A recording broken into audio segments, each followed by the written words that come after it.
Hi, Ron. How's it going? Hi, Michael. It's going well. Good to talk to you again. It's been a couple of years, but Now, are you out of the yeah. skeptical business altogether now? No, certainly not entirely.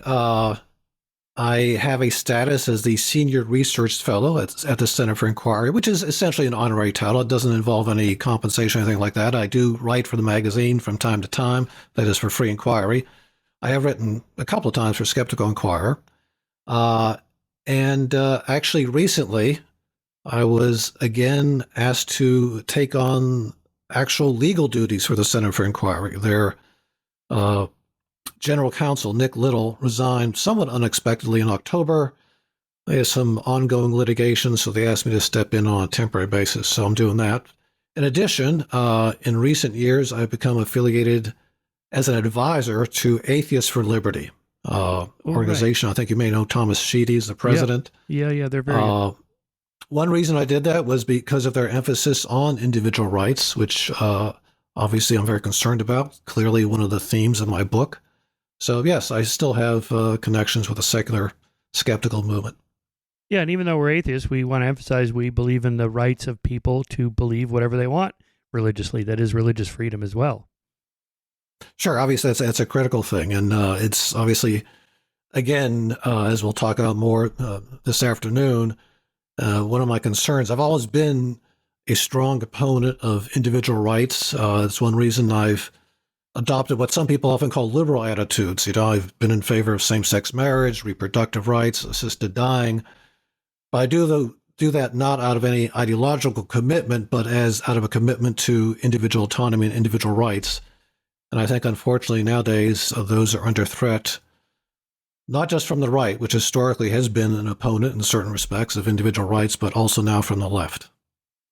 Yeah, well, that's the subject, the first part of your book that we'll get into in detail. To our listeners not familiar with this, there are two big skeptic organizations in the United States, my own, which my listeners will be used to, but also Center for Inquiry, which has two magazines, the Skeptical Inquirer and Free Inquiry. Free Inquiry is mostly the kind of secular humanism and civil rights and women's rights and same sex marriage rights and reproductive choice rights and so on. And Skeptical Inquirer is more like traditional skepticism of debunking nonsense. I gather you agree with me in that we don't want to restrain our skepticism to just Bigfoot and astrologers and psychics. There are bigger issues that we've kind of having to be dealing with in the last couple of decades. Now Oh, that, definitely, yeah, yes. I Right. mean, it's really Yeah. the same And principles, right? Of applying reason, rationality, critical thinking to any claim. exactly. That is so important. And, unfortunately, I have found out that critical thinking, this is actually, it's interesting you point out, yes, CFI has kind of two wings, a secular humanist wing and then the skeptical wing. Uh, After I wrote my book, I got a lot of pushback from those who identify as secular humanists who tend to be on the left side of the spectrum. And, uh, well, I don't want to go into the detail of all the criticism, but basically the gist of it was, oh, I've sold myself out. I've gone to the dark side. I'm now somehow a conservative or whatever because I'm questioning some of these left-wing views, which obviously I don't think is the case. I think it's important for anyone who's a critical thinker to look at each claim, each view on its own merits and decide whether there's support for it, wherever it may fall on the political spectrum. Yeah, I've seen this trend happen as well. I think it's maybe a generational thing, but also a shift from liberalism to what should we call it, progressivism or leftism that seems, from you and I perspective, illiberal. But they Right. don't think it is illiberal. They think it's pursuing more rights or justice. Probably social justice would be the way to say it, is what they're pursuing, right? Exactly. Yeah, social justice, but it's at the cost of individual rights. It's essentially, again, as we'll get into this more, it's elevating group identity over individual rights. The individual is no longer the proper unit of moral concern, as far as these people uh, think. It's rather each group. We have to consider group identity, and we have to social engineer things so that we have this equality in all respects, all areas of life, whether it's wealth, educational attainment, income, etc. based on group identity. And for various reasons, I think that's clearly the wrong approach. And so old school liberalism or classical liberalism or whatever the right term is what you just described. So this movement is something different. Why did that happen? What is your theory for when and how this happened or why? I think there are several interrelated trends. I think part of it started with it grew out of academia in the 80s and 90s. And there were a couple different threads to it. One was this questioning of objective knowledge. There was this viewpoint called standpoint theory.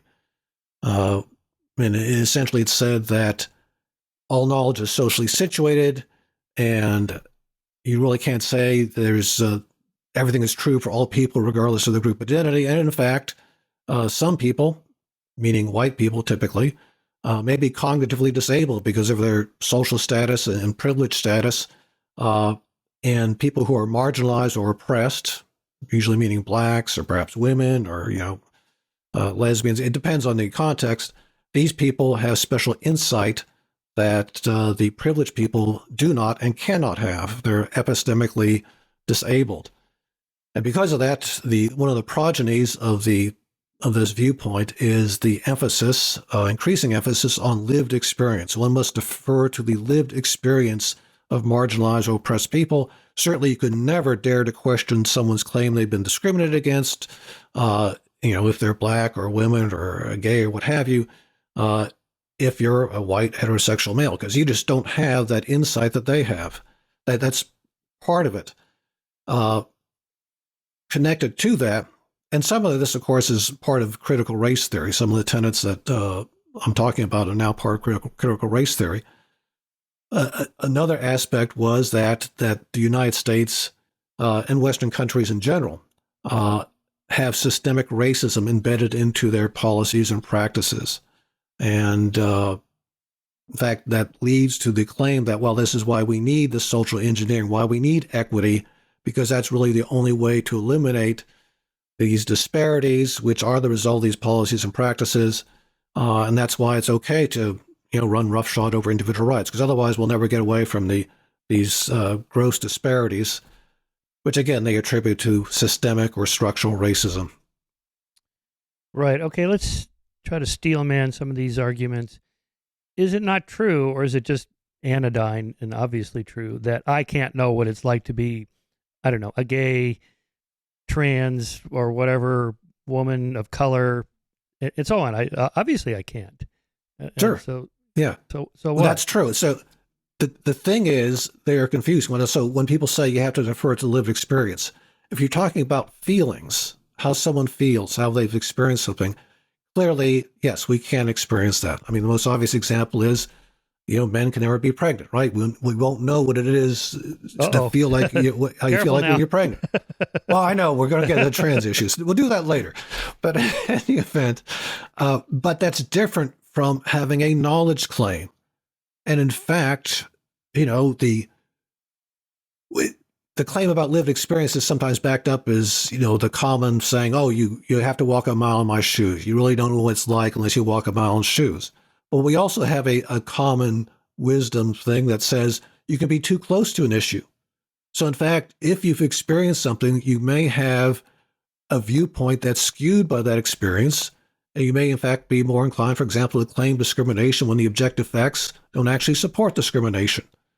So yes, it's true that in terms of feelings, we don't know what it is to be black or a woman or gay, what have you, unless you fall into those categories.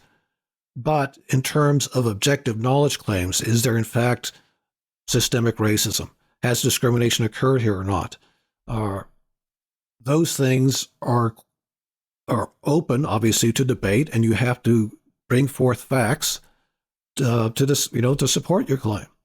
So I think that's the distinction that has to be drawn, and unfortunately, that distinction has been overridden and conflated, and that's really at the heart of this idea that we have to defer to lived experience. If you just mean how someone feels about something, yes. But if you're talking about their claim to know something, no, it can and should be disputed. Yeah. I think I would add another layer to that. First of all, that would be true for anything. Like, what's it like to be a bat? I can't possibly know. Or what's it like to be you? I don't know what it's like to be. I can't know. It's not even conceptually coherent to ask the question, as if there's a dualism and my soul can, transport over into your skull to see if the red looks like the same red that mine looks like to me or what. I mean, it's incoherent. But in fact, we can have a sense of what it's like to be somebody else, as you mentioned, try to walking a mile in my shoes or my moccasins and see how that feels. We can do that. We can picture ourselves. I mean, that's what literature is all about. Uncle Tom's Cabin was an attempt to shake up Americans to say, look, this is what it's actually like to be a slave. And people read that and went, oh, God, darn. And of course, that's what, films are all about, is to transport you into the person on the screen. And then you kind of viscerally feel like, oh, right. Or, like Brokeback Mountain. This is what it's like to be a gay guy and whatever decade that was supposed to be taking place, I guess, in the 50s and 60s of America. And you really got a sense, even though I'm not remotely gay, I got a sense like, yeah, that just sucks. That feels really bad. So we are actually capable of having, so I would challenge that kind of standpoint epistemology. Is that what it's called? Standpoint theory. Yeah. I think it's not even true. Yeah. Another defect of it is this idea that there's some kind of unique voice of color, for example. That's another claim of critical race theory, that there's a perspective that Black people have. And obviously that's just not true, because there's a wide range of opinions among Black people, among gay people, et cetera, about a whole range of issues. I mean, clearly, Clarence Thomas has a different viewpoint than Ibram Kendi on a range of issues. The interesting thing about that is sometimes when you bring that up, the pushback you get is, well, these people are just white adjacent, or there is such a thing as being a multiracial white.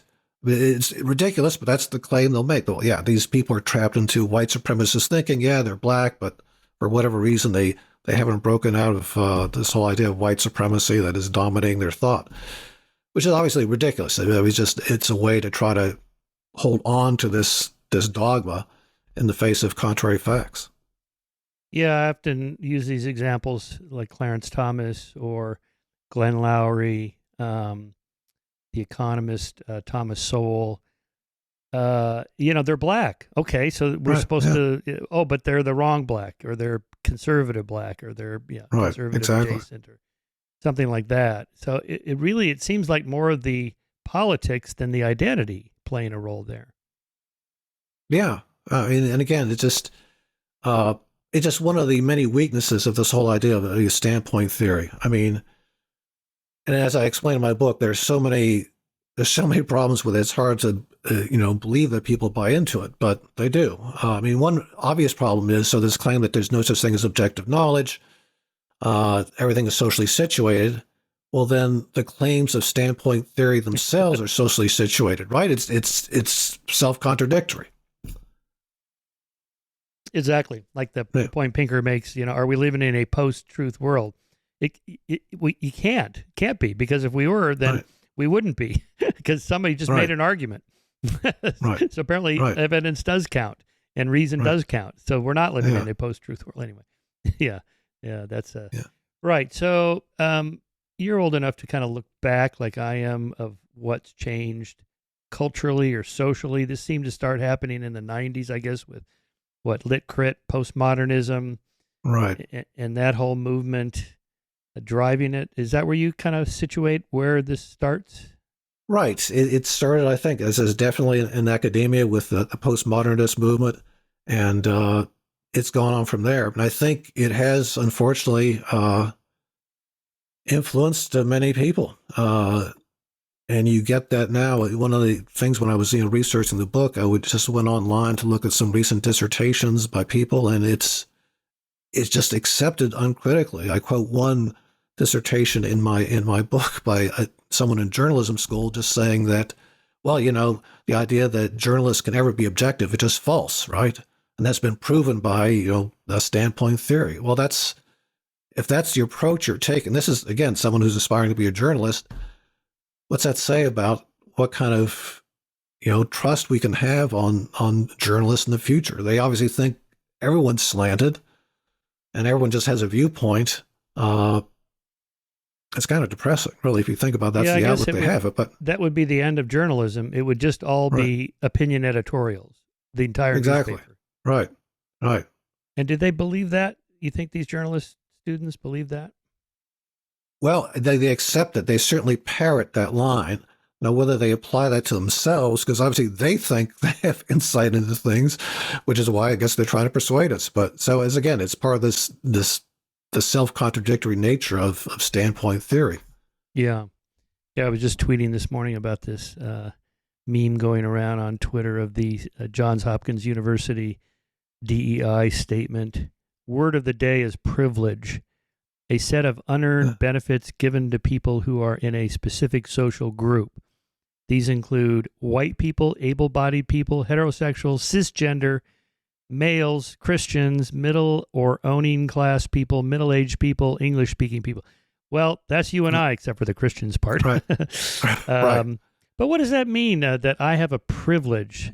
Isn't it more correct to say somebody else is being discriminated against? I mean, what difference does skin color make? Well, if you're black and you're discriminated against, that's the problem. I'm not the problem. It's the discrimination that's the problem if it's real. Sure, exactly.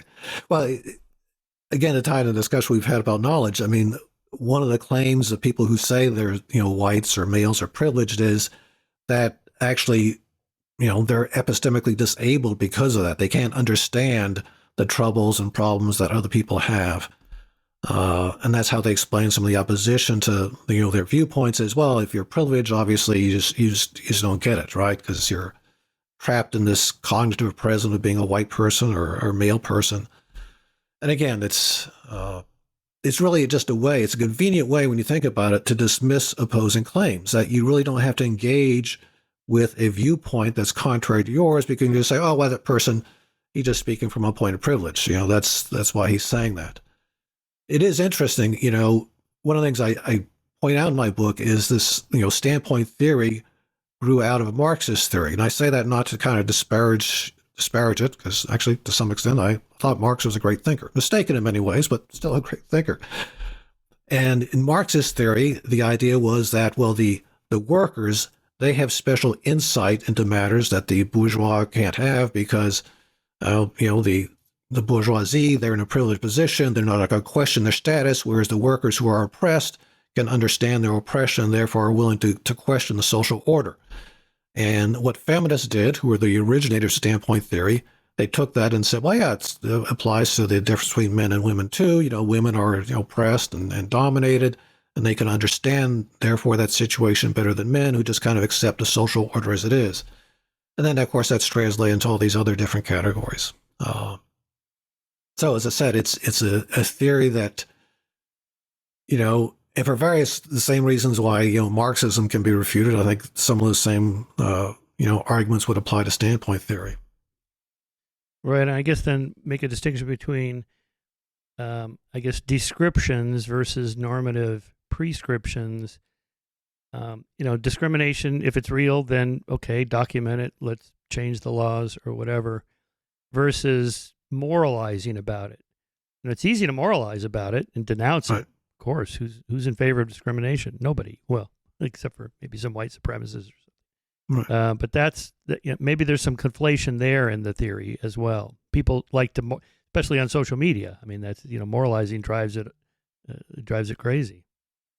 Sure. Yeah. I mean, obviously they think they have the high ground on this, which explains some of the rhetoric, right? If you try to bring up arguments against standpoint theory or against the viewpoint that we have to have equity, you're dismissed as, at best, someone trapped by white privilege, and at worst, you're a racist, right? That's a term now that's tossed about quite easily. In fact, it's used so often now it's kind of drained of its meaning because, if you oppose any of the left-wing agenda in these areas, you're, at best, as I said, someone trapped by your privilege, and, otherwise you're just a racist, right? You just don't get things, and again, that's the expansion of the term racism. It's not just now someone who actually thinks, blacks or Hispanics or whatever inferior, but it's someone who's opposed to change in policies that would, lift up people, change things, and, eliminate these disparities.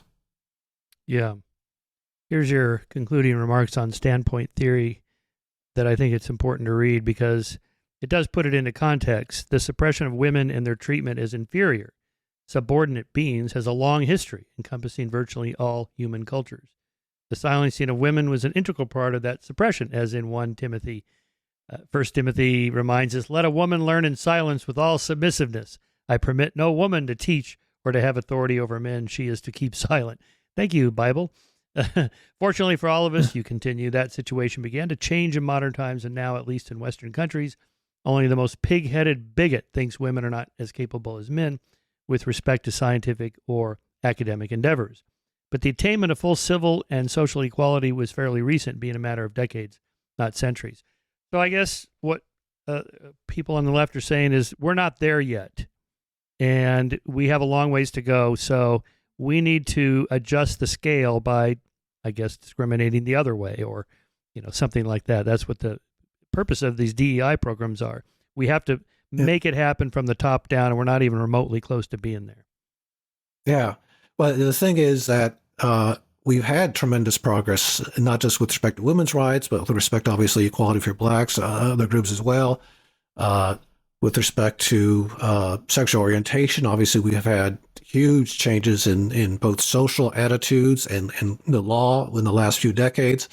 So there's been tremendous progress, and I think that's good. I mean, it's obviously a great thing. I mean, people should be judged as individuals on their merits, regardless of their race, ethnicity, sex, sexual orientation. It's all in favor of that. And that's kind of one of the ironies now that we've, I wouldn't say we've achieved equality, but certainly we're approaching a point where we're increasing the opportunities for people, regardless of their race or sex or what have you. Why now this sudden demand that, we have to socially engineer things so we have this, complete equality? Among other things, it assumes that the policies that we have in place now are the cause of these disparities. And that's one thing I question, of course, in the second chapter. It's the idea that, in fact, the policies and practices of the United States are still systemically racist. And as I say, I don't believe that claim is proven. I guess at that point, they would say, George Floyd, right. Just anecdotes like, well, why is this bad shit still happening? Right. Well, bad shit still happens. So clearly, and I think we have to distinguish between individual racist acts in the traditional meaning that, someone has done something because of animosity towards someone due to their being black or Hispanic or what have you. That still happens, obviously.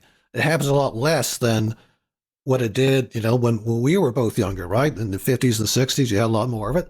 Things have changed, I think, for the better. But sure, stuff still happens. But that's different than the claim of systemic racism. Because, in fact, people who argue for systemic racism say, look, we're not dealing with, individual attitudes. We're dealing with the embedded policies and practices. And that's really the major issue. The intentional discrimination you get from some people, and this is a metaphor they use, is just the tip of the iceberg. The major part of the iceberg under the surface is the continuing policies and practices that are causing these disparities. And that's, what I question in the second chapter of my book. I just don't think that case has been proven, especially when it comes, and, I've only had a couple reviews of my book, and one reviewer pointed out, very favorable review, but said that, the book dragged a bit when he talks about housing discrimination policies in the 40s and 50s, because I spent like 10 pages on it. But one has to do that to, I think, really come to grips with these claims, because just too often what the argument for systemic racism boils down to is they just point to statistical disparities, right? And you can point to disparities are there. There is a wealth gap between blacks and whites. There's a gap in educational attainment. There's a gap in incarceration rates, etc. But how do you explain that? What is the cause of that? And if you look at the wealth gap, for example, one of the claims that's being made is, well, it goes back in large part to the housing discrimination of the 30s and 40s, because the Federal Housing Administration actually had a explicit policy of favoring segregated housing, and loans were not given to black families as often as they were to white families. All that's true, but then when you dig into statistics, that had some effect on increase in black housing, but not much at all. So in fact, looking at the point of time where that discriminatory policy was in place, namely between the 40s and early 50s, the gap between black and white housing changed very little. So there was a gap of something like 19 point, and I have the exact numbers in my book, so I'm going by memory.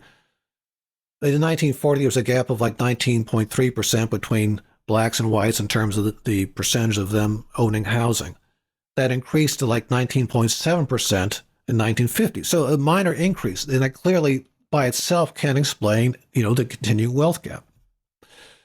Without going into a lot of detail, we can talk more about this, but essentially, the wealth gap, I think, can be attributed to a couple things. First of all, there is a legacy effect from slavery. No question about that. Because when you start from nothing, which is essentially what blacks did after emancipation, it took a long time to try to catch up, and obviously they didn't catch up completely, to whites. So that by 1920, so you started out, and I cite some studies that talk about this, the wealth gap between blacks and whites right after the end of slavery was something like 60-1, as you might imagine, right? Because obviously most blacks didn't have much in the way of accumulated wealth.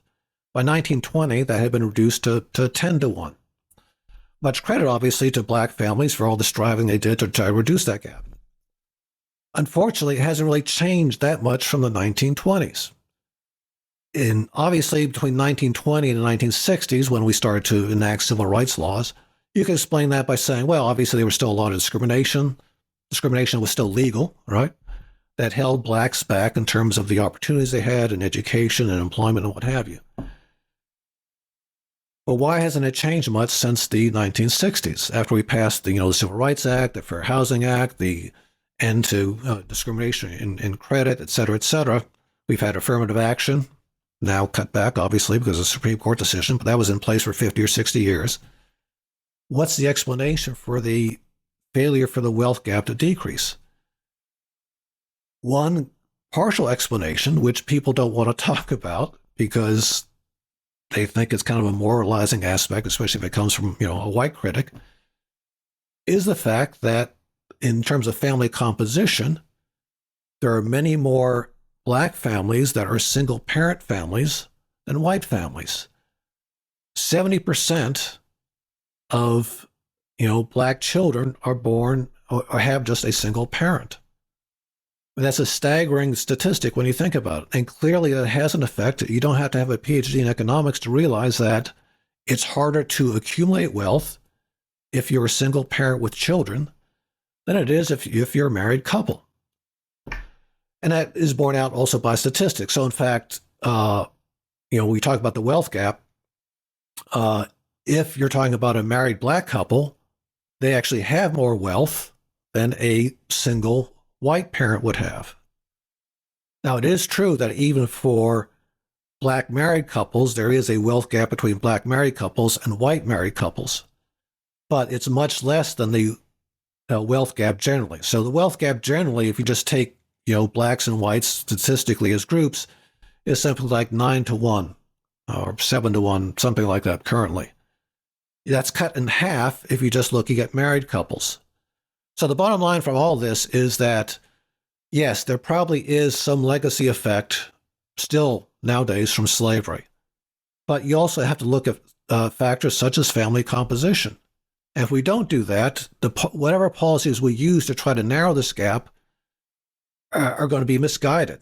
I mean, we have to look at all these factors here. So just to say in general, well, there's policies or practices of systemic racism that are embedded in the United States, if you just take that approach, again, you're not going to wind up with the proper policies to try to minimize or eliminate this wealth gap. Certainly, that's Ibram X. Kendi's approach, where he defines racism as any discrepancy of any kind between blacks and whites. That's it. It can only have one explanation, and that's racism. All right, so we all pretty much reject that as incoherent and unscientific. What you've described is one aspect. If we just think about it from a social science perspective, conservatives will also argue, I think Thomas Sowell and Shelby Steele have made this argument, that the great society in which the government is going to come in and pull these people up by their bootstraps, so to speak, which would not be their bootstraps, I guess. And so essentially, they married the state. Say women married the state. So because if you get married, then the welfare check or whatever dries up, and so it's a disincentive to be in a married family dynamic as opposed to single. Something like that is another conservative argument. Yeah, it is. I mean, there's probably some truth to that, but I'm not sure that's, the entire explanation. And then, we do have to, one thing that I take issue with conservatives sometimes is, their seeming readiness to cut back on certain social benefits, which I think are, important for families. It's hard to get by on a single parent's income, especially if they're children, then family. So, I think programs like food stamps really are critical. I mean, we do have to make sure people get nutrition. The idea that there's so much of a disincentive to get married, and that's why, people stay unmarried. Yeah, there's probably some truth to that, but I'm not sure that's the entire explanation. In any event, as I said, the important thing is we need to keep in mind all these different factors. And as I said, family composition clearly plays an important role. And it plays an important role in some of these other disparities, too, that people talk about in terms of the education gap, for example. I mean, there are a lot of studies that indicate that clearly, if you're a single parent, it's harder to spend time with your children, to just reading to your children. I mean, you're busy trying to earn income, support your family. Educational outcomes tend to be better if there are two parents in the family.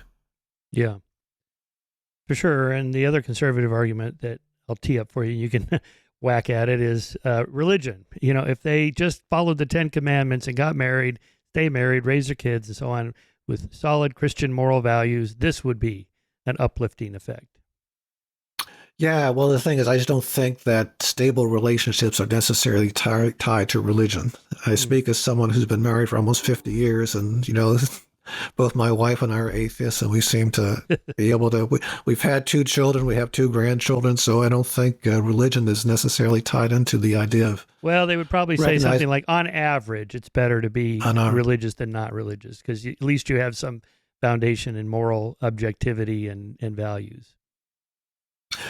Yeah, again, though, I think that's, conflating religious beliefs with moral beliefs. And I think clearly, my experience is that non-religious people can be just as morally upright as religious people.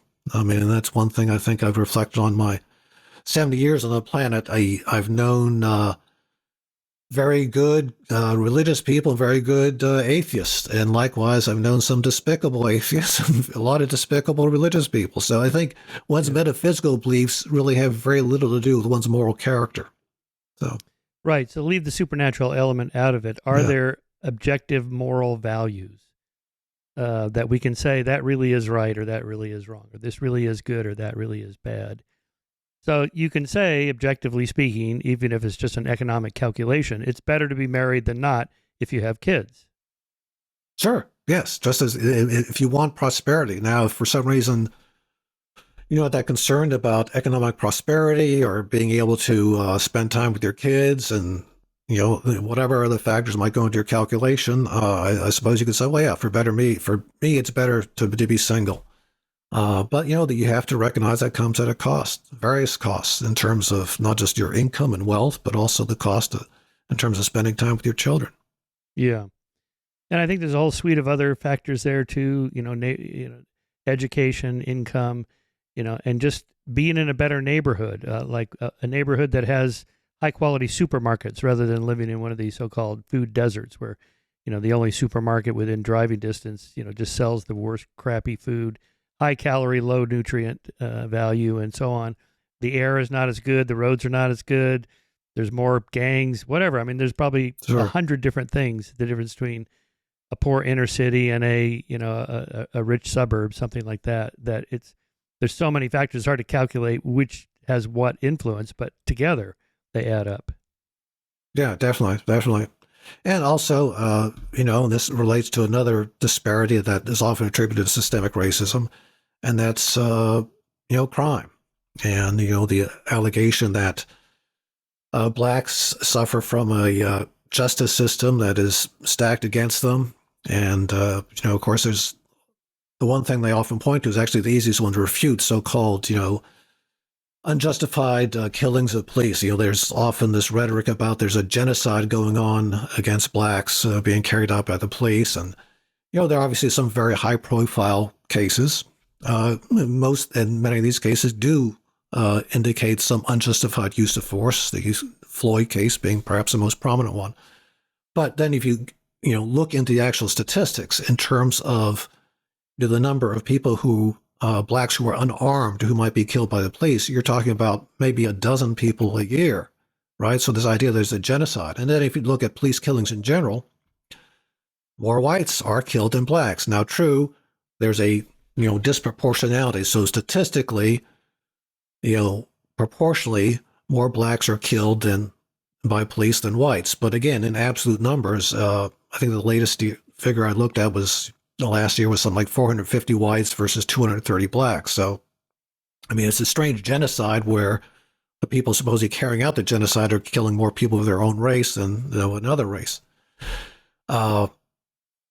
And then, you have to look at each case individually, whether or not it was justified. And so this whole blanket condemnation that, it's the police are unjust, they're racist, what have you, that doesn't seem to be borne out by, careful studies. And there was actually a very important study carried out by Roland Fryer, who happens to be a black economist from Harvard. You look very closely at the statistics for all shootings by police, not just fatal shootings. And again, to make a long story short, and I discuss it in detail in my book, there simply was no pattern of discrimination against blacks, no indication that police were using, force, shootings against blacks more often than whites. So that argument, I think, it doesn't have much foundation. There's also Didn't he get run out of Harvard for that study or getting cancel culture?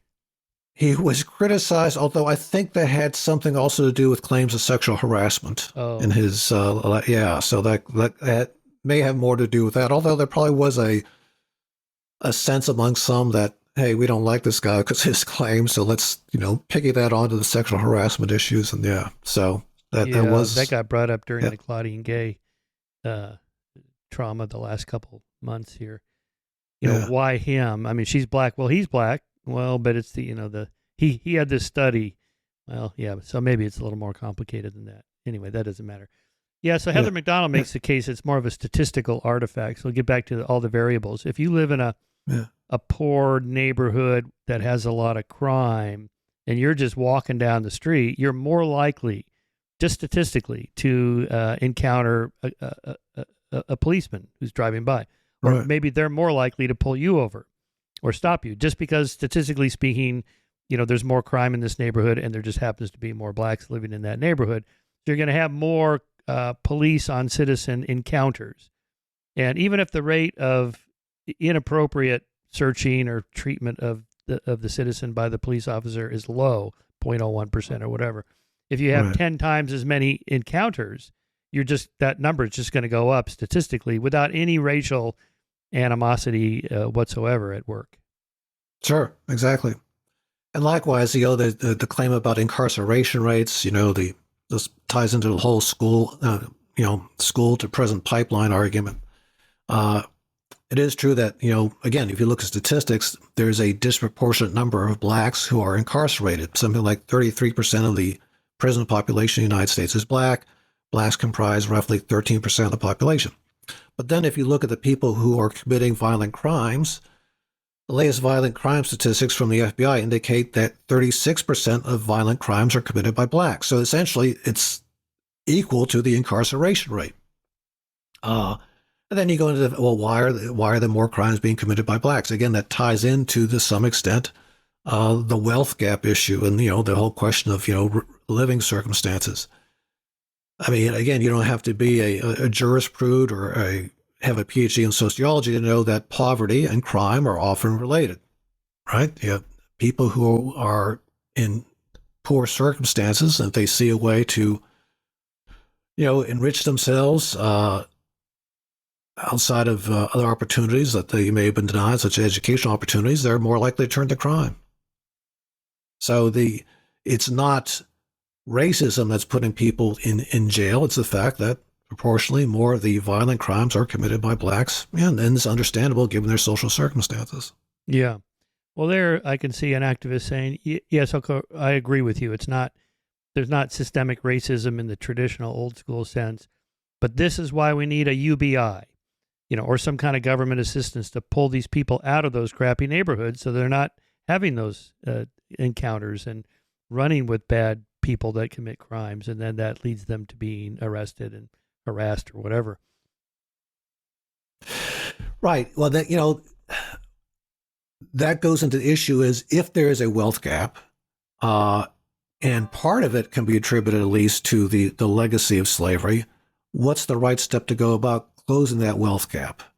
Assuming that's something we want to do. And I think just in terms of social harmony is a good thing. If you want to reduce friction between the races, it might be good to have more income and wealth equality between blacks and whites. And that goes into the issue of, reparations. Is that the right approach? Well, first of all, why would we be doing reparations? Is it from a moral obligation, or is it in fact to reduce the wealth gap? If it's a moral obligation, you wouldn't look actually at the individual circumstances who are getting the reparations, which would mean, some of these athletes who are making $50 million a year would get, a check for whatever it is, right? $200,000 or $300,000 or something, which doesn't make any sense. If, on the other hand, we're trying to reduce the wealth gap and do it in a way also that won't result in some pushback from, poor whites who are concerned about why am I not getting a check because my circumstances aren't good. One way that's been proposed, and I'm not an economist, so I can't evaluate this, whether it's a good idea or not, but the Annie E. Casey Foundation has said that childhood savings accounts, if administered on a kind of an income, so you test by the income how much someone would get into their childhood savings account, could reduce the wealth gap over a generation or two. So it's not a quick fix, but it's a fix that would, I think, result in less divisiveness on the social and political level. Again, I'm not necessarily arguing for that, but if we think the wealth gap is something that should be closed, there are means to do it. I think that wouldn't result in the same social divisiveness that reparations might. Yeah. Yeah, I like the sort of GI Bill model where, the government is going to give you a break on a loan, interest-free loan or whatever, to go to college because this is one of these collective action problems. We as the government just think it would be good if our citizens were educated or married or owned homes or had kids, right? So these are examples I always use. Apparently the government wants me to own a home because I get a tax break on my interest on my mortgage, and I get a tax break for being married, and I get a tax break for having kids. I even get a tax break for driving an electric car. So apparently the government wants me to do all sorts of things because they're incentivizing me to do that. Right. Maybe they could do something like that, because it's not just income, but also education. So maybe something like a GI Bill, like low interest or interest-free loans for people of color to go to college, community college, or just something, finish your high. What is that formula? To stay out of poverty, finish high school, don't have kids out of wedlock, get married and stay married, and then have kids, and get a job and keep your job. I mean, it's pretty simple. It's not rocket science. No, I agree. Yeah, and again, that ties into, I think, the importance of treating people as individuals and trying to persuade them as to if they have certain goals in mind, what's the proper way to go about that? And much better than the kind of top-down social engineering that's being pushed right now. And that goes into the third chapter of my book, was this whole idea of equity. Again, the social engineering that we need to change all these policies or bring about, absolute equality in all these areas. Number one, I just don't think that's, again, from a moral standpoint, it's treating the group as the unit of moral concern rather than individual. More important, I don't think, in the long term, it just doesn't make any sense, because let's assume that at some point you actually, through your policies, get absolute equality between, the races, between different ethnic groups, between, the sexes. It's obviously not going to stay stable. It's going to change over time. And then what do? You keep changing the policies to keep, the equality in place? We live in a dynamic society. There's always going to be some sort of gap between people, whether it's a racial gap or a gap between the sexes or what have you. And for the idea that the government has to keep intervening all the time to keep absolute equality, it just is a dystopian outlook, really. And I think it would obviously lead to bad economic consequences. I mean, the one model we have for something like that is, the Soviet Union that tried to social engineer their things to bring about, the communist utopia. Well, clearly that was a failure. And I think the same thing would result if we had a government that was really bent on ensuring this absolute equality between the races, between the sexes, etc. So here you're making a distinction between equality of opportunity and equality of outcomes.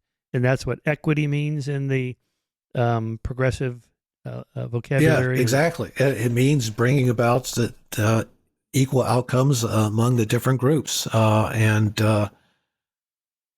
Yeah, that's the new meaning of equity. I mean, equity used to be a kind of a vague term like justice, meaning that, no, just something that's fair, but now it has a very, I think we should reject. It just doesn't make any sense. And it's led to, implications that I think I found really, when I wrote this book, one thing that I found most surprising, I looked at how equity has gone into the healthcare field. The American Medical Association, at least again when I was younger, was often regarded as a conservative organization, because in part because they were opposed to, socialized medicine, what have you. Now they've become essentially a very radical organization. And I invite people to just, go online and look at their strategic plan for achieving, equity. And essentially it counsels physicians to become social activists. That in fact, they need to fight white supremacy. They need to fight meritocracy, which is regarded as a poison. Those are words from their book. That attitude, I find troubling from a lot of different perspectives, including just, I guess, my traditional view of the physician as someone who's concerned with the patient in front of them and how to treat the patient in front of them, as opposed to greater social justice implications. Seems to me that's not something we want physicians to be concerned about, or at least concerned about in terms of how they treat patients. Yes, of course, but that's what medical doctors do, but not public health officials or researchers. I mean, their goal is the group. On average, African Americans suffered more from COVID than whites. Why? Why is that? And what can we do about it? That is their concern. The group is the target. Right. I agree. No question from public health professionals. But again, the way the AMA is structured, this is a obligation of the individual physician as well to consider social justice implications as they go about treating patients. And that has led to, certain proposals which I think just are ill-advised and go against the traditional understanding of physicians. There's this one study which I highlighted in my book. It was a study carried out by physicians at Brigham and Women's Hospital in Boston. And they found out that on average, Black patients with heart failure were not referred as often to specialized cardiology services as white patients. Well, that led to a proposal, and the people who authored this proposal, made no bones about it. They said this is for corrective justice purposes, right? We need to have a policy in place that gives preferential treatment to Black patients from here on out, so we can kind of balance things out. Not only do I find that objectionable in principle, right? Because I think it should be left up to the physician to decide, which patient goes into kind of general medical treatment as opposed to specialized treatment. But it turned out, if you look at the actual study that supposedly justified this preferential treatment, it didn't justify it. There was no basis for that, the conclusion that somehow Black patients were actually being harmed. Because it turned out that even though Black patients were referred less often to specialized cardiology services, the mortality rate for Black patients after their heart failure was actually lower than it was for white patients in the study, which indicates there was actually no harm arising from the fact that they weren't being referred to these specialized services. So a flawed study leading to essentially a flawed recommendation. Maybe this is a good point to address the implicit association test. as another one of these tools that says, if you're a doctor and you go, but I'm not discriminating, I'm not a racist. Well, you are unconsciously. And here's the test to prove it. Right. I think the problem with that is, and again, there have been a number of critics of this, it's very hard. Well, how does actually one either prove there's this implicit unconscious bias, or how can one refute it if one wants to refute it? Either way, it's something that's very difficult to measure. And what often happens is that people just make this conclusion that, well, if we have these disparities, there has to be some, just some explanation for it. So if it's not intentional discrimination and it's not necessarily policies, there has to be some implicit bias going on. And I haven't found, maybe you have, but I haven't found any study that conclusively proves that there's actually this implicit bias. Again, it could be true. It's hard to refute a claim that there's some unconscious bias going on because, again, how would you establish that conclusively? But I think that's, I don't know, I'm not persuaded by that. Obviously, again, it could be true for some people. Whether it's as prevalent as its proponents say, I tend to doubt that. Yeah. Yeah, we've covered that quite a bit in Skeptic. There's several problems with the test. First, the test reliability, from one day to the next or one moment to the next, that the same person takes the test. They don't get the same score. It varies beyond what is acceptable by psychometricians. But then the deeper one is it test validity? Is it really measuring what it says it's measuring? And the answer appears to be no. This associating black and white with, positive words or negative words, that sort of thing. It may just be measuring your, your reaction time to words that you're familiar with or not familiar with, and not, some sort of, racial bigotry that's underneath there. In any case, there's other problems with the test, and not the least of which is it doesn't predict who will actually discriminate at all. It doesn't. Right. It has zero predictive validity, and so there's not much to do with it. It seems to be one of these things that when people like you and I say, yeah, but we've made a lot of moral progress since the civil rights movement. Yeah, but that's only what people overtly say to pollsters when they answer questions like, would you move out of a neighborhood if a black family moved into your neighborhood? Almost nobody says that they would now, but they used to say that in huge numbers, right? Say in the 50s. But unconsciously, there's still, it's underlying there. I'm troubled by the same reason you are. If it's unconscious, how am I supposed to know? Right. Well, exactly. It's how you act, but I'm not acting anyway. Show me what I'm doing, something like that. Right. And then it comes down to something like, well, Google doesn't have 13% African-American computer engineers. That's okay. So then the question is, or, 50% female CEOs in Fortune 500 companies. Why is it only whatever it is, like 23% now? Right. Why is it not 50%? And so is it that there's still an old boys club and there's a glass ceiling, or is there some other, reason? Maybe it's the pipeline problem. There's just not as many women applying for those jobs. Why are they not applying for those jobs? Well, it could be, goes back to 8th grade when they're diverted in one path or another. It could be just preferences. Remember when Jamie Damore got in trouble at Google for saying maybe women, he was just reflecting kind of an evolutionary psych model that, women, females prefer people and males prefer things, and that programming is more of a thing. And that's why there's more women in medicine and, and other people oriented jobs. And there's more men in more of these STEM fields that are more thing related.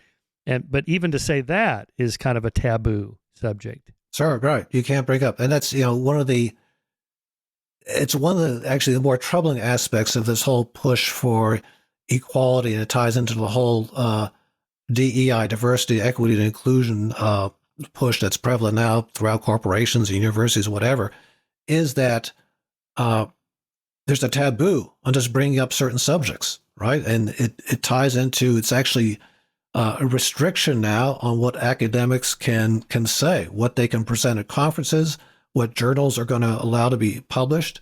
One thing I point out in my book is that now some journals have actually said we're not going to publish articles.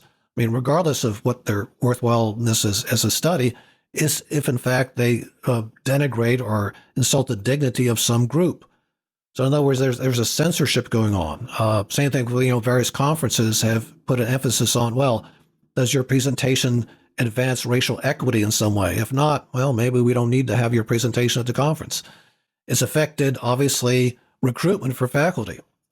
Many universities now, it's been going on for a couple of years, and was an article in the New York Times fairly recently about UCLA, because there was a professor there very liberal professor, this guy who actually believed in affirmative action. I forget his name right now, but he was turned down for a position because the now mandatory equity statement, which you have to submit with your application for any faculty position, somehow didn't pass the muster. As I think he said something like, well, he believes in treating all individuals the same. And according to the rubric that universities use, that's a big no-no. You're not supposed to say something like that because obviously you need to, accept the fact that people have, different positions in life and there's white supremacy and et cetera, et cetera. So there's a, very troubling, essentially a quiet censorship going on in academia. And there are certain views that if you express them, you may not get published. You may not be able to make a presentation at a conference, and you may not get a position that you want at a university. And that's obviously for someone who believes in a culture of free speech, not just, the government, preventing free speech, but it used to be, at least the model was that universities especially was an area where you'd have, different viewpoints expressed. You wanted to have different viewpoints expressed. You want to have different viewpoints debated. And if in fact we're kind of, saying certain views are taboo, that's obviously very troubling. And I think it also is going to lead to, there's enough distrust already among many segments of the population in terms of their mistrust of the, universities, the establishment, the medical establishment. If they come to, the sense that, in fact, well, there's censorship going on in these journals and in conferences and what have you, and certain views can't be expressed, well, then why should we accept, what's coming out of these journals and what's coming out of these conferences? So it has a lot of negative implications, aspects of this whole push for equity that's going on right now. Yeah, this is what's called base rate neglect. That is neglecting to ask, well, what's the base rate behind whatever statistic you're looking at? Again, how many contacts are between citizens and the police in inner cities versus suburbs or whatever? You have to know what the base rate is to know whether the particular number you're looking at is unusual or not. And Phil Tetlock calls this base rate taboo, to ask, like, well, how many women are applying for programming jobs at Google? You're not even supposed to ask that. The only thing that should matter is what the outcome is, what's the actual hiring rate. But from Google's perspective, or say Caltech or MIT, why aren't there more women STEM undergraduates, graduates, and professors? Well, what's the rate at which they're applying? And it turns out it's pretty low. And so, if you're female in STEM, you have a pretty good chance of getting a good job because there just aren't that many applying compared to, say, males. Then the question is, well, why is there this base rate difference? Why is there a pipeline problem? And does it go back to high school, middle school, grammar school? Is there some, underlying discrimination against girls going into STEM when they're young? Or is it something else like Jamie Damore proposed, reflecting evolutionary psych models that, things versus people, something like that. But even asking that is taboo. Right. But there is that obvious difference. Interestingly, so one thing I've done in my semi-retirement, I've been taking physics courses at George Mason University. Yeah, I am. Yeah, I have been. A very slow pace. First of all, I had to start off, taking math courses. I had an abysmal high school education as far as math goes. So I had to actually start out with the pre-calculus and the calculus 1, 2, 3, whatever. Anyway, what I want to make is that there's obvious difference in terms of the, male-female ratio in physics classes. It's, I don't have the exact numbers, but in most classes I've been in, it's usually, like 18, 19 guys and maybe 3 or 4 women. Right. And, what's the explanation for that? I assume my university is not unique.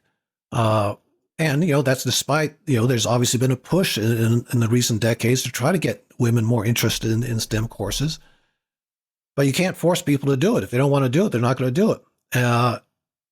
So it's clearly not a question of, societal pressure, to stay away from STEM. I mean, certainly, the universities are trying to get more women in STEM.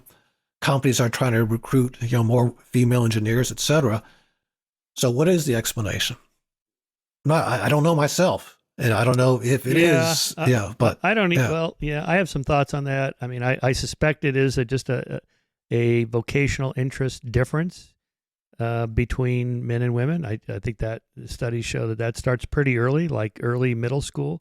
When they first give those vocational interests, what would you like to be when you grow up?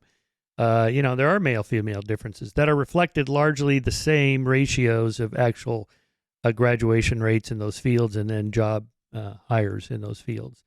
So that's probably mostly it. I mean, I'm sure there are still some physicists, mathematicians, old guys at these schools that are, didn't get the memo about treating women equally, but they're a dying breed now, right? I mean, most of the professors at Caltech and MIT that I know, they're young liberals. I mean, they're not discriminated. They're trying to do the best they can to do the right thing, social justice.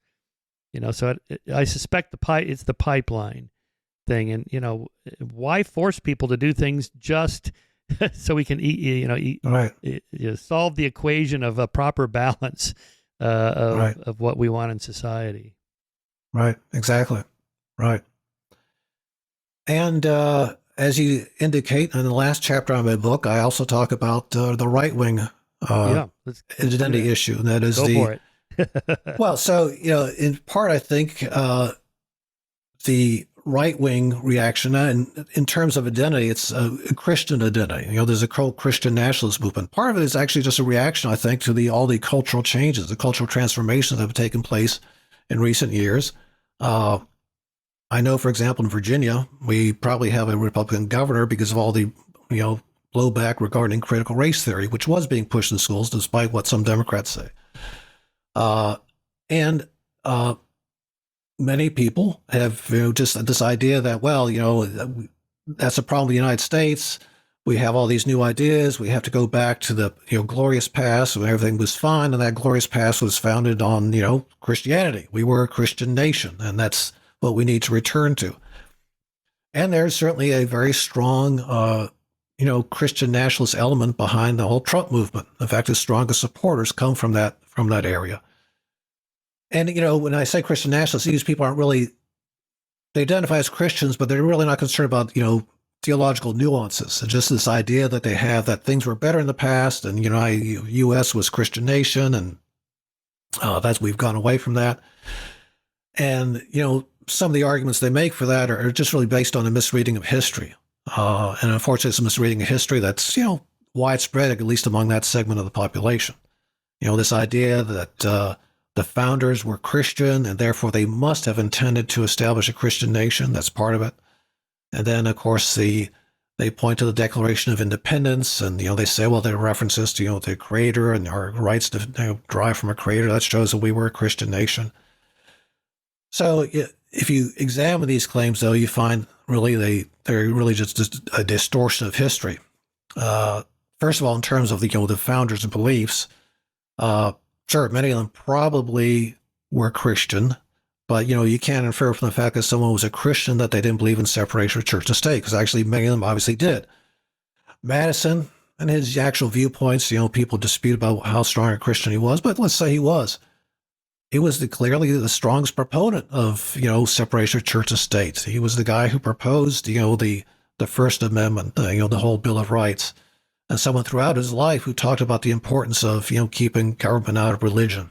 He even opposed, having the congressional chaplains appointed because he thought that was an infringement of religious liberty. And many of the founders actually were rationalists more than Christian in their approach to religion. They were today what we call cultural Christians. Yeah, they may have gone through, the ceremonies, attended church, or what have you, but they didn't, accept revelation as a guide to truth.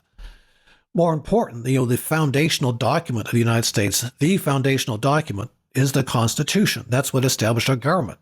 And, there's not one word in there about deference to God, no indication that our rights come from a deity, no indication that the authority of the government derives from God. Rather, it's we, the people, that establish the government.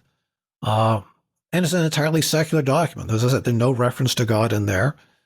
Furthermore, no indication that the governments should support religion or rely on religious bodies at all. Uh, and that omission of God, was not something that went unnoticed. There were people that protested that. There were attempts to amend the Constitution throughout the, early part of the 19th century to put God back in there. They were rejected, fortunately.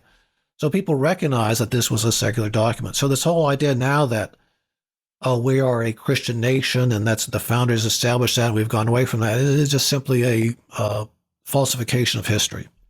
But it's the attempt to give legitimacy to the Christian nationalist viewpoints. They obviously want to have our policies based on what they perceive as Christian viewpoints, and that means, an end to an abortion, putting prayer back in schools, getting rid of same-sex marriage, whatever they think of as, the important Christian doctrines.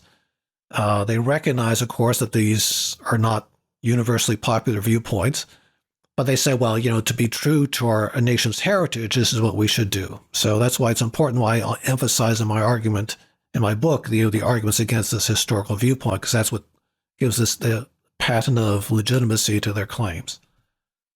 Where does this begin? In the 1980s with the moral majority and Reagan? Yeah, to some extent. I mean, there's always been a kind of fundamentalist strain in American religion, but the fundamentalists really used to stay out of politics. It was not something that really interested that much. But yeah, beginning in the 80s, you had the moral majority with Falwell.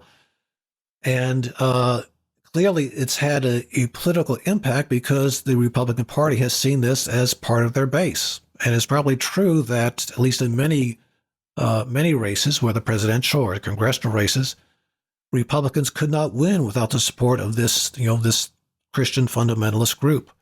Again, it's certainly been a key part of the Trump political movement, and the whole, Trump's, the key Trump slogan, the "Make America Great Again." It kind of ties into this sense that, oh, we need a restoration of what America was before. We need a return to this Christian heritage, and that's what made America great. So it captures, that slogan actually captures nicely, I think, the mindset and ambitions of the Christian nationalists, and Trump is, clearly exploiting that.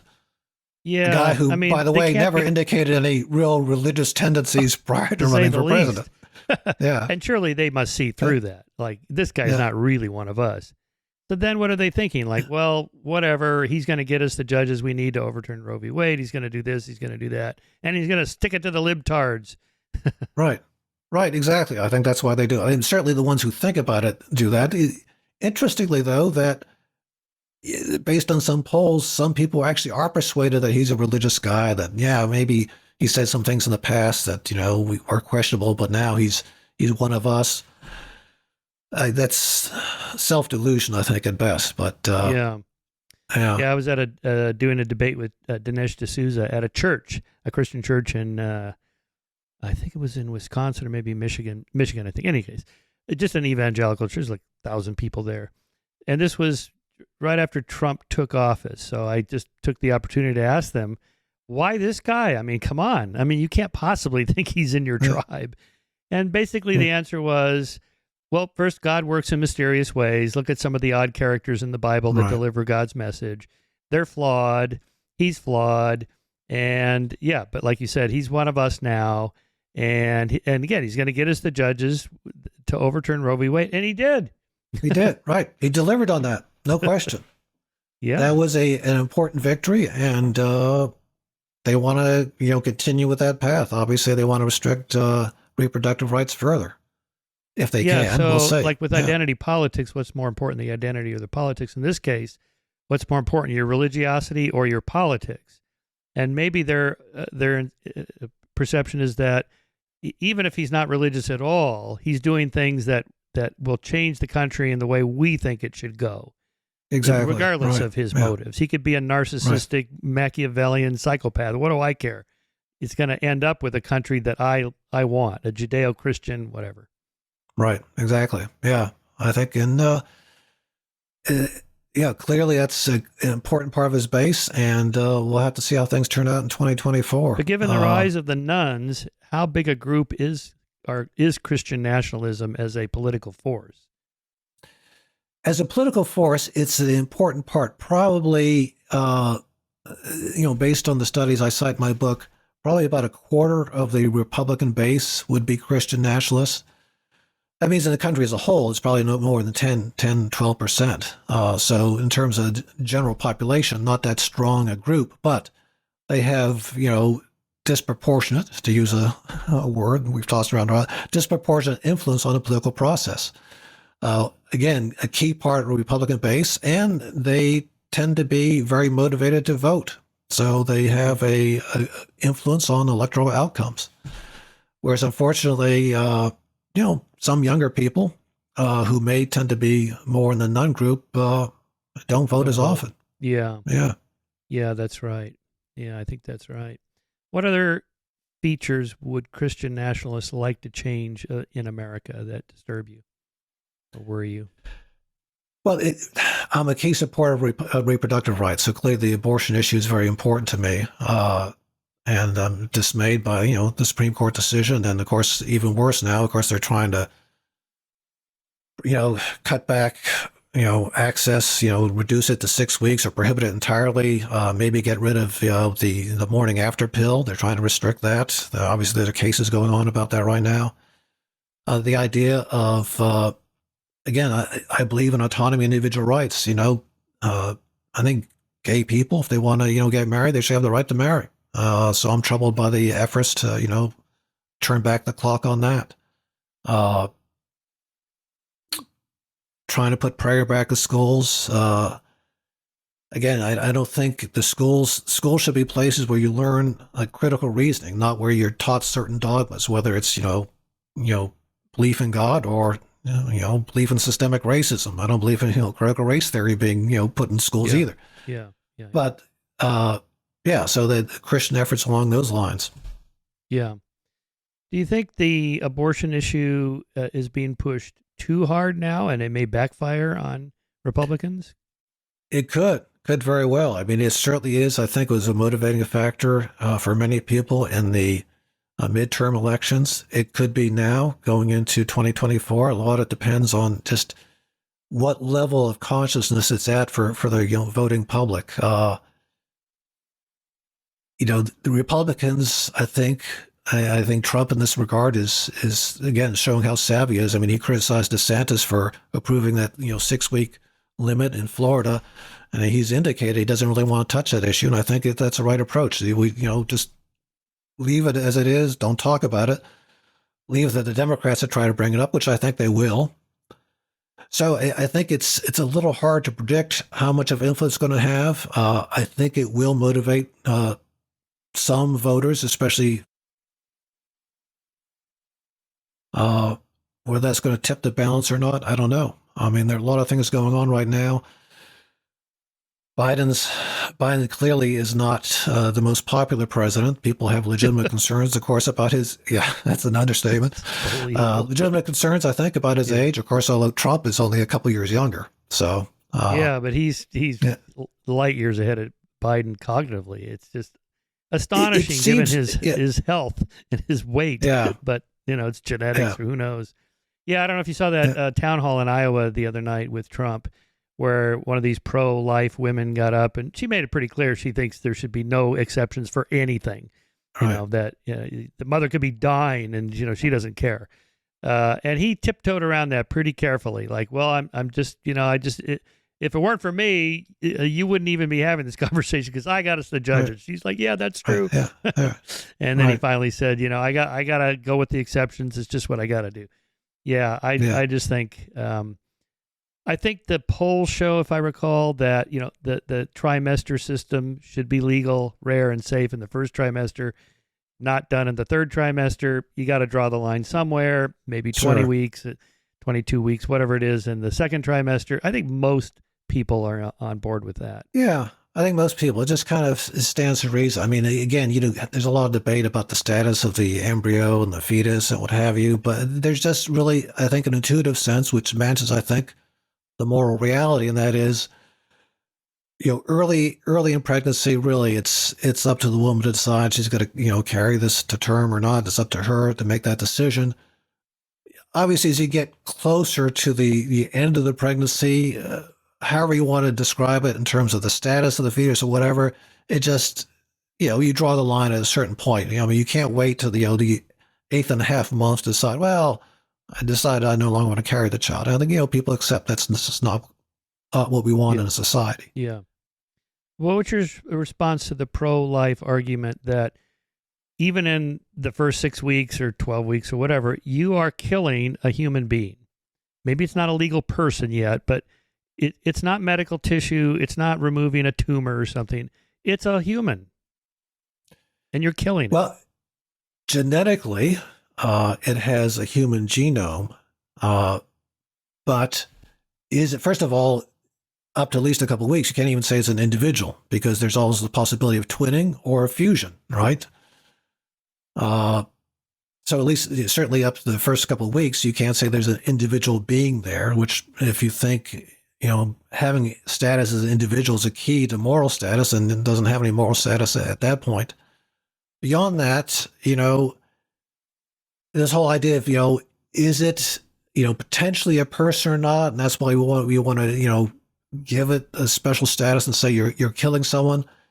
Well, if you look at the rate of miscarriages, which again, I've seen different studies, but certainly no lower than 30%, sometimes as high as 50 or 60%, the idea that this, zygote embryo is definitely going to become a person at some point was just simply not true. There's a huge amount of embryos and zygotes that never make it. They're disposed of. Probably if we get into it, it's because of some genetic defect that doesn't allow the woman to to carry to term. Whatever the explanation is, the idea that there's some inevitability to this entity becoming a person at some point is simply not true. And the idea that it's just something that can grow on its own without the contribution of the mother is also false. The mother is really a key part of the growth and maturing of this being. It depends on the mother for nutrition, etc. And so this idea that somehow it's an independent being and we have to treat it as such, I think is just mistaken. So that's the argument I would make. Yeah. Why do you think, or when and why did abortion become a Republican issue? It didn't used to be. I think it must have shifted during Reagan, right? Didn't he used to be pro-choice originally?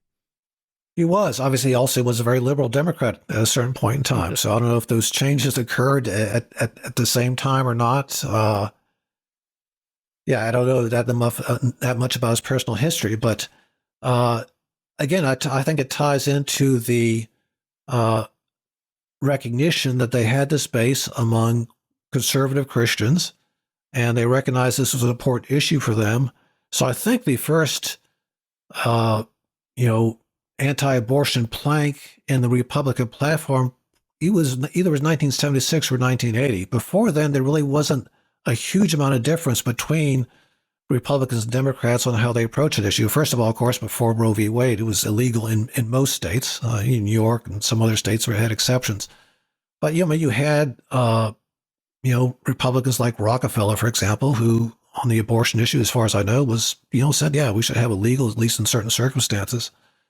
So I'm not sure if Reagan was the first presidential candidate among the Republicans to make that an issue. Might have been Ford. But it came about in the late 70s, early 80s. And again, I think it was part of the recognition that, this is an issue that we can use to our political advantage. And of course, I'm not doubting the genuine beliefs and serious belief of some Republicans that, this is something we believe in as a moral issue. But I think a lot of it was due to political reasoning. Yeah, another aspect that bothers me is I think in the long-term history of humanity and maybe even our evolutionary past, controlling female reproduction is something that males like to do. Oh, no question. Yeah. And that's obviously, I think, part of the explanation as well. Clearly it's mostly male legislators who are pushing these, restrictions or outright bans on abortion. And needless to say, they're not the ones most directly affected by it. Yeah. And, but that would explain even, controlling birth control access. Sure. They're like, we don't want you to even have a choice at all. You should just be home making babies. That's your job.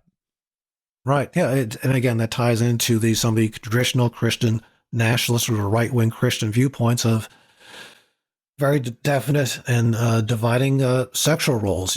Women are homemakers. They're the helpmeet for men, and their emphasis should be on raising children, staying at home, taking care of the kids.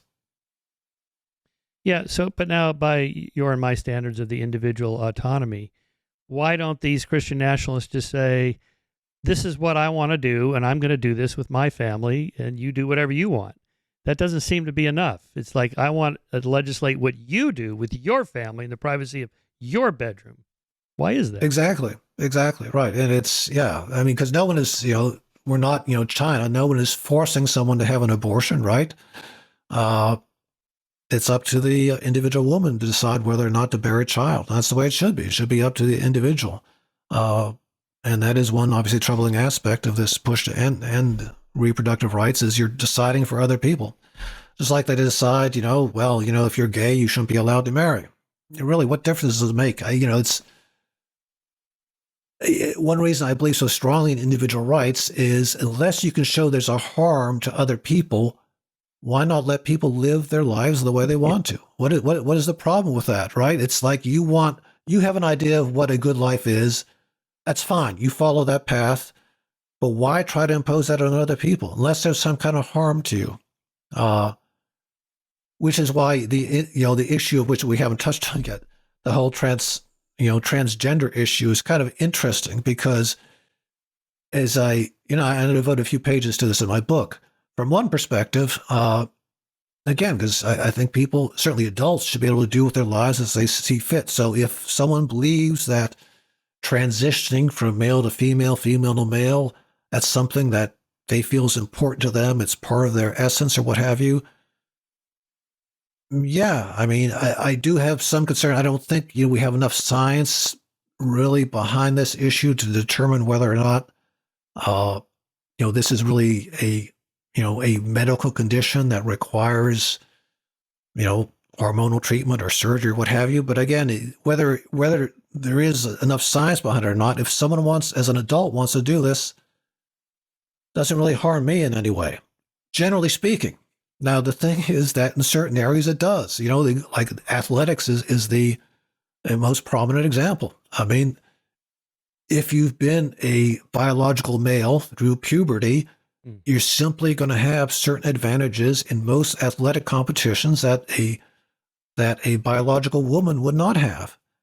And, that leads to problems now, because, of course, the transgender ideologues, if I can use that term, who say, well, if you're a trans woman, you're a woman, period, right? So even if you've been a biological male for, 20 years and then you make the change, you should be allowed to compete as a woman in female athletics.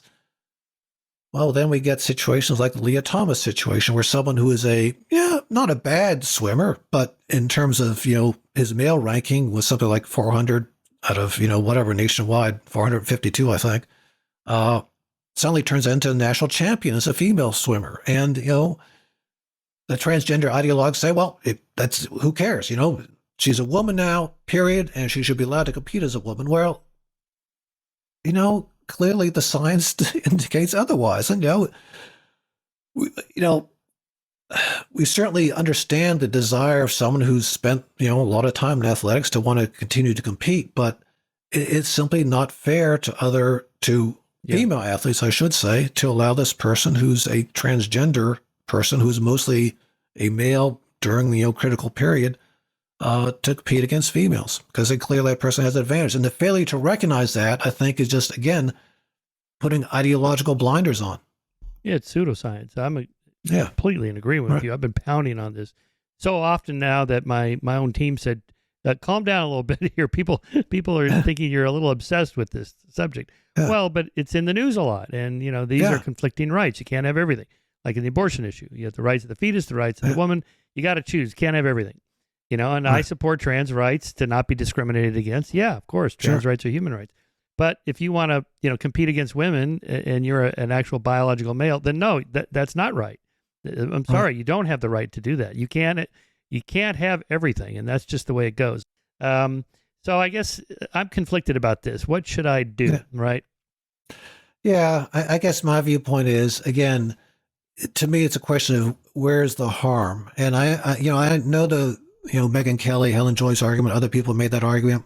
It's kind of a slippery slope thing. If you concede, the whole pronoun thing or what have you, you're opening a door to, they're saying, well, we're women complete. If it's a trans woman, we're women for all respects, whether it's, disrobing in a locker room or competing in athletics or what have you.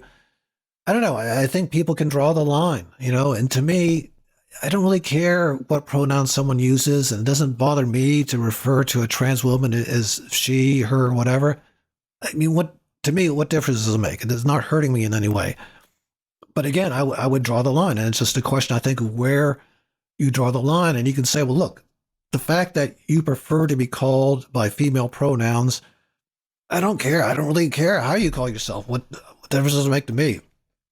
But that doesn't give you an entitlement suddenly to say, well, in all respects, you're a woman and be treated as a woman, especially in things like athletics, where clearly, biologically speaking, you're different.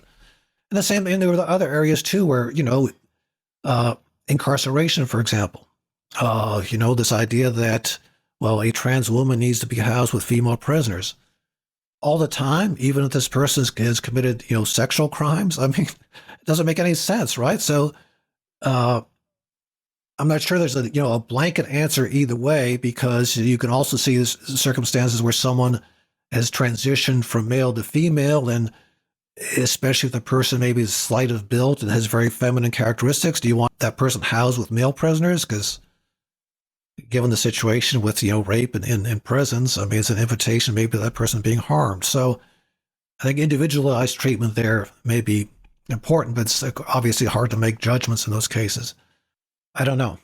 We'll have to see. I'm hoping more and more liberals speak out, not just conservatives. Yeah. I don't want the voice of reason to be Tucker Carlson and Sean Hannity on Fox News. Come on, liberals. Right. Like people like you defending free speech and individual autonomy and individual rights. That's where it has to come from. Yeah, I agree. And I think that's one of the problems right now. It's that the country is so divided. I mean, things are so partisan, so that, as I said at the beginning of this broadcast, when I talked about my book among some secular humanist friends or what have you, their immediate reaction was, "Oh, you're giving ammunition to the right. Why are you doing this? You've gone to the dark side." It's like, well, look, we need to look at these issues on issue by issue basis, and if we think there's something that's ill-founded and ill-advised, we need to point that out. But I'll say. All right, Ronald Lindsay, All right. Against the New Politics of Identity. There it is. Really a great, important read. By the way, it's a really good, well-written, well-researched, just a really thoughtful book. I was really impressed with your scholarship, and very readable as well. So congratulations. Okay. Well, thank you for that. What are you working on next? I don't know. I haven't decided yet. I'm sure there'll be something coming out in the future, but I've got to think about it. Okay. All right. That sounds good. That's a good place to end.